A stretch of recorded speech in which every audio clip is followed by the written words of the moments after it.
Hello everyone, আসসালামু আলাইকুম। Bangladeshi blogger রূপা চ্যানেলে সবাইকে স্বাগত জানাচ্ছি। আমি রূপা বলছি। আশা করছি সবাই অনেক অনেক বেশি ভালো আছেন, সুস্থ আছেন, নিরাপদে আছেন। আল্লাহর রহমতে আলহামদুলিল্লাহ আমরাও বেশ ভালো আছি, সুস্থ আছি। কাছে ও দূরে, দেশ ও দেশের বাহির থেকে যে যেখান থেকে আজকের এই ভিডিও দেখছেন, আপনাদের সবাইকে জানাই আন্তরিকভাবে স্বাগত। নতুন ভিডিও নিয়ে চলে আসলাম। আই হোপ আজকের ভিডিওটি ভালো লাগবে। আমার তো অনেক সকালে ঘুম থেকে ওঠা হয়। আপনাদের সাথে আমি অনেকবার বলেছি যে আমার খুব সকালে উঠতে হয়, কারণ আমার ছেলেকে খুব সকালেই স্কুলের জন্য রেডি করতে হয়। তো উঠে দেখি যে খুব বেশি বৃষ্টি পড়ছে। তো শুরুতেই কিন্তু আপনারা দেখতে পেয়েছেন যে আমি কিছুটা অংশ আপনাদের সাথে শেয়ার করেছি। মুষলধারে বৃষ্টি পড়ছে। তো এত বৃষ্টির মধ্যে তার ছেলেকে নিয়ে স্কুলে যাওয়া যায় না। তো আজকে ভাবলাম যে যেহেতু বৃষ্টি পড়ছে আর ছেলেকে এখনো উঠাবো না, তো আজকে আর রুটি পরাটা করলাম না। তো ভাবলাম যেহেতু বৃষ্টি পড়ছে, তো আমার একটু অলসতা আমি কাটিয়ে আজকে আমি সকালে ভাবলাম যে খিচুড়ি আর ডিম ভাজা করব। তো যেই ভাবা সেই কাজ কিন্তু আমি করছি। এখানে আমি ভাতের চাল নিয়েছি, একটা আলু নিয়েছি। আলুটা এজন্য নিয়েছি যে আলুটা কিন্তু ভাতের চাল এবং মসুর ডালের সাথে আলু যদি হয় তাহলে কিন্তু খিচুড়িটা অনেক মাখা মাখা হয়। আমার কাছে মনে হয়, এখন আপনাদের কার কাছে কেমন লাগে সেটা আমি জানি না, কিন্তু আপনারা যারা এভাবে খেয়ে দেখেননি, খেয়ে কিন্তু দেখতে পারেন। আলুটা দেওয়ার পরে কিন্তু মানে খিচুড়ির স্বাদটা মনে হয় দ্বিগুণ বেড়ে যায়। আমার কাছে ভীষণ ভালো লাগে এইভাবে ভাতের চাল দিয়ে, আলু দিয়ে, মসুর ডাল দিয়ে খেতে। তো সবগুলো একসাথে করে কিন্তু আমি খুব সুন্দর করে ভেজে নিচ্ছি। আর এখন দিয়ে দিব পরিমাণ মতো পানি। এখানে আমি ঠান্ডা পানিটাই ব্যবহার করছি, আমি গরম পানিটা আর করিনি, ঠান্ডা পানিটাই দিয়ে দিলাম। এখন ঢাকনা দিয়ে সুন্দর করে ঢেকে দিব। এই মুহূর্তে যারা ভিডিওটি দেখছেন এখনো একটা লাইক দিতে ভুলে গিয়েছেন, প্লিজ একটা লাইক দিয়ে ভিডিওটি কন্টিনিউ করবেন। আর আপনাদের একটি লাইকই আমার এই ভিডিওটাকে অনেকের কাছে নিয়ে যাবে। আর আপনারা যারা সিম্পল লাইফস্টাইল ব্লগ দেখতে পছন্দ করেন বা আজকে আমার চ্যানেলটি নতুন ভিজিট করছেন, চাইলে আমার চ্যানেলটিকে সাবস্ক্রাইব করে সাথে থেকে যেতে পারেন। আর অলরেডি যারা সাবস্ক্রাইব করে সাথে আছেন তাদেরকে জানাই অসংখ্য অসংখ্য ধন্যবাদ। এই তো আমি একটু বৃষ্টি বিলাস করছিলাম, আপনাদের সাথেও শেয়ার করলাম যে আমি বৃষ্টি কিন্তু খুব বেশি পছন্দ করি। আজকে সারাদিনই মনে হচ্ছে যে বৃষ্টি পড়বে। তো এখানে কিন্তু আমার খিচুড়ি রান্নাটা হয়ে গিয়েছে। তো আমি পেঁয়াজ মরিচ কেটে নিয়েছি ডিম ভাজার জন্য, আর শসা ছিল ফ্রিজে, শসাটাও কেটে নিয়েছি। খিচুড়ির সাথে শসা খেতে কিন্তু আমার কাছে দারুণ লাগে। এখন ডিম ভেজে নিব। তো পেঁয়াজ মরিচের সাথে এখন লবণ দিয়ে দিব। লবণ দিয়ে 3টা ডিম একত্রে ভেঙে আমি ভেজে নিব। একটা একটা করে ডিম ভাজি না, আমি সবসময় দেখা যায় কি 3টা করে ডিম একত্রে ভেজে থাকি। ঝটপট কাজ করতে আমি খুব বেশি এনজয় করি, কারণ আমার ওই ধীরে ধীরে কাজ করা একদম ভালো লাগে না।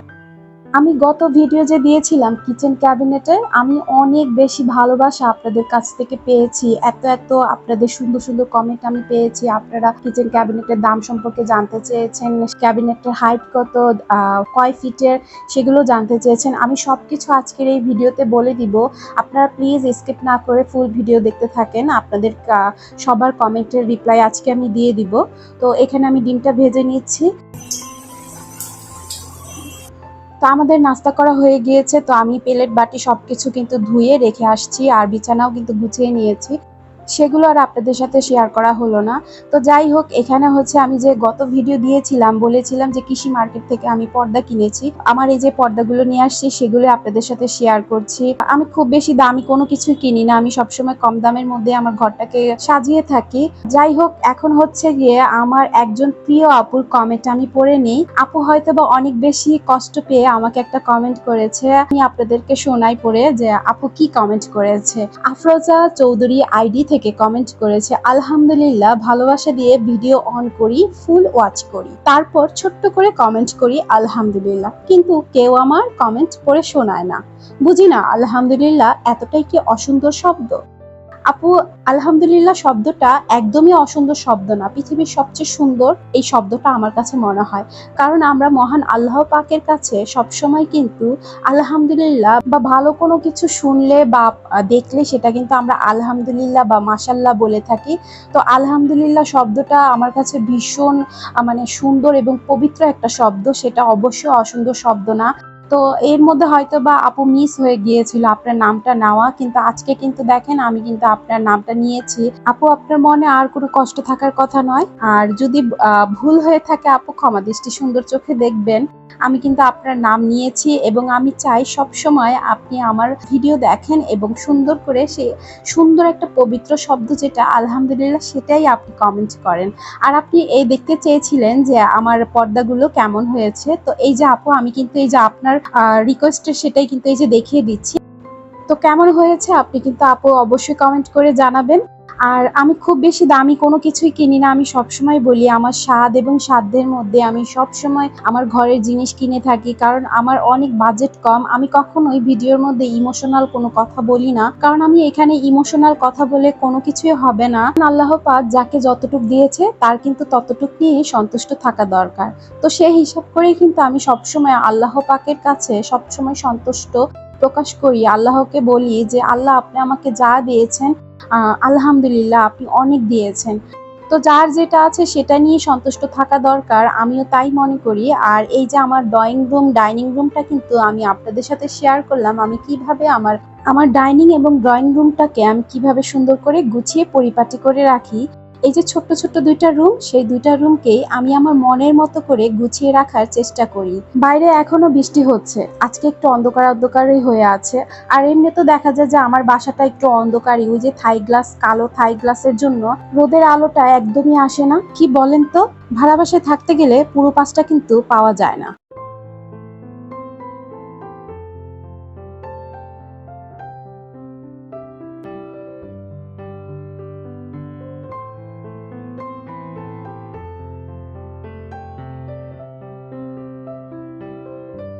আরেকজন আপুর কমেন্ট আমি পড়ে নিই। দৈনন্দিন রান্নাবান্না আইডি থেকে কমেন্ট করেছে, অনেক সুন্দর পরিপাটি তোমার কাজ। আপু আপনাকে অসংখ্য অসংখ্য ধন্যবাদ জানাচ্ছি এত সুন্দর করে কমেন্ট করার জন্য। তো আমার বাসাটা সুন্দর করে গুছিয়ে এখন কিন্তু আমার চলে যেতে হবে দুপুরের রান্নায়। এখন দুপুরেও তো খেতে হবে, তার জন্য এই যে আমি অফ ক্যামেরাতেই পেঁয়াজ কুচি করে কিন্তু চুলায় বসিয়ে দিয়েছি। তো এখানে আজকে মুরগি রান্না করব। এই ফ্রিজ থেকে কিন্তু আমি আগেই মুরগিটা বের করে ভিজিয়ে দিয়েছি পানিতে। তো এটা ছুটতে থাক আর এখান দিয়ে আমি মশলাটা কষিয়ে নিই। মশলা কষাতে কষাতে আমি কিছু কমেন্ট আমি পড়ে নিই। আমি একত্রে কমেন্টগুলো পড়বো কিচেন ক্যাবিনেট নিয়ে। তারপর হচ্ছে আমি আবার একবার এই কমেন্টের রিপ্লাই দিব। তো প্রথমে যে কমেন্টটা আমি পড়ছি সেটা হচ্ছে শারমিন ইসলাম পিঙ্কি আইডি থেকে কমেন্ট করেছে, কিচেন ক্যাবিনেটটার size and price height deep বলবেন প্লিজ। মুমিন ভাই আইডি থেকে কমেন্ট করেছে, আপু তোমার টেবিলের ক্যাবিনেট কি কাঠ? আরেকজন আপুর কমেন্ট হচ্ছে সানুস মেনি ওয়ার্ল্ড আইডি থেকে কমেন্ট করেছে, কিচেন ক্যাবিনেটের কত দাম পড়েছে একটু বলবেন প্লিজ। আরেকজন আপু হচ্ছে আনিশা তাসবি আইডি থেকে কমেন্ট করেছে, প্রাইস কত নিল, লং কতটুকু, হাইট কতটুকু। আরো অনেকেই জানতে চেয়েছে কিচেন ক্যাবিনেট সম্পর্কে। তো আমি সবার কমেন্টের রিপ্লাই একত্রেই দিয়ে দিচ্ছি। এখানে কথা বলতে বলতে আমার দুপুরের রান্না কিন্তু হয়ে গিয়েছে। মুরগি রান্নাটা একদম সুন্দরভাবে রান্না হয়ে গিয়েছে। এখন আমি আপনাদের সবার কমেন্টের রিপ্লাই একত্রে দিচ্ছি। এই যে হচ্ছে আমার কিচেন ক্যাবিনেটটা, এটা আমি অর্ডার দিয়ে বানিয়ে নিয়েছি। এই যে কিচেন ক্যাবিনেটটার হাইট কতটুকু, লং কতটুকু, এটা আপনারা জানতে চেয়েছেন এবং এটা কি কাঠের মধ্যে। এখন আমি কাছের থেকে দেখিয়ে দিচ্ছি এটা কি কাঠের মধ্যে না, এটা হচ্ছে একটা বোর্ডের মধ্যে। তো এটার বোর্ডটা হচ্ছে মেলামাইন বোর্ডের মধ্যে। আপনি কিন্তু চাইলে এইটা গর্জন বোর্ডের মধ্যে বানাতে পারেন। তো আমি গর্জন বোর্ড দিয়ে বানাইনি, আমি এটা হচ্ছে মেলামাইন বোর্ড দিয়ে বানিয়ে নিয়েছি, প্রাইসটা একটু কম পড়বে বলে। আর হচ্ছে এটা 4 পাল্লার একটা ক্যাবিনেট। আর আমি ভিতরটা কিন্তু এখনো গুছাইনি, আমার শরীরটা একটু খারাপ যাচ্ছে, এজন্য এটা এখনো গুছানো হয়নি। গুছিয়ে আমি আপনাদের সাথে আবার শেয়ার করব যে আমি কিভাবে এটাকে সুন্দর করে গুছিয়ে নিলাম। তো আপনারা অনেকে জানতে চেয়েছেন যে কিচেন ক্যাবিনেটের ভিতরে ডিপটা কতটুকু। এই যে আমি কিন্তু দেখিয়ে দিচ্ছি, ডিপটা কিন্তু ভালোই আছে। দেখা গিয়েছে যে অনেক হাঁড়ি পাতিল কিন্তু রাখা যাবে, এখানে অনেক কিছু রাখা যাবে। আর ওইখানে 2 পার্টেরটা দেখিয়ে দিলাম, আর এখানেও কিন্তু এই যে 2 পার্টের রয়েছে। এই যে দেখেন বিশাল জায়গা কিন্তু ভিতরে রয়েছে। আপনারা হাইটটা জানতে চেয়েছেন, আমার যতটুকু মনে আছে এটা 34 হবে, লংটা হচ্ছে 5.5 ফিট। আর হচ্ছে এটার দাম সম্পর্কে আপনারা জানতে চেয়েছেন, এটা 9,000 টাকা নিয়েছে। আমি এটা 9,000 টাকা দিয়ে অর্ডার দিয়ে বানিয়ে নিয়েছি। এই ছিল আমার কিচেন ক্যাবিনেট সম্পর্কে আপনাদের সাথে বিস্তারিত আলোচনা।